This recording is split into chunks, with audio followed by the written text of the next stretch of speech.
Un challenge osé, une expédition sans précédent. Il y a quelques jours, l'association Run Andy Move et la Ligue réunionnaise de canyoning ont accompagné 4 jeunes dans un canyon à Cilaos. Des adolescents en quête de sensations fortes qui ont surmonté leur handicap. Voyez ce reportage de Florie Martin. Cramponné aux cordes de son baudrier, Sylvain ne cache pas son émotion. Suspendu à 20 mètres au-dessus du bassin, le jeune quadriplégique entame la descente en rappel de ce premier cassé.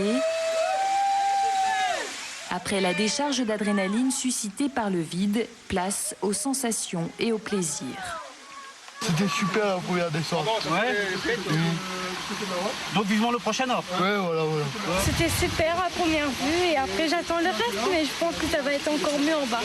La descente d'un canyon avec des personnes handicapées, une première à La Réunion. 4 jeunes amateurs de sensations fortes se sont portés volontaires pour cette expérience inédite. Début du parcours, l'appréhension se lit sur tous les visages, surtout sur ceux des parents. Je ne sais pas comment ça va se passer, donc j'appréhendais un petit peu. Oui, un petit peu d'appréhension quand même. On ne connaît pas, on ne sait pas ce que c'est. On va voir.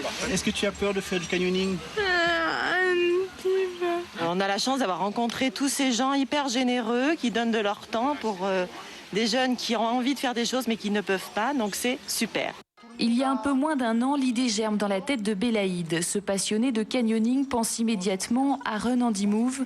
L'association spécialiste des randonnées en jouelette accepte de relever le défi. C'est fou, mais c'est vrai que moi-même je suis passionné de canyon, d'autres dans l'association pratiquent aussi, et on s'est dit pourquoi pas, très bien, on est avec toi Bélaïd. Ça me trottait dans la tête d'emmener un public comme ça en canyon. Donc moi tout seul, je pouvais pas organiser ça. Sécurité maximale, une quinzaine de bénévoles encadrent ce canyoning. Imaginé depuis des mois ici, au milieu des cascades de la ravine Gobert. Un parcours adapté pour l'occasion et testé par Yolande. Je vais partir en premier, parce que je suis une pro. C'est des endroits que normalement que des personnes normales peuvent descendre en falaise. Nous, ce qu'on fait, on met des côtes tendues, c'est-à-dire des rappels guidés. Et toutes ces personnes descendent sur des côtes tendues, mais contrôlées par eux-mêmes. Si cette première est un succès, on le renouvellera sans doute dans un autre canyon, pourquoi pas Fleur Jaune par exemple.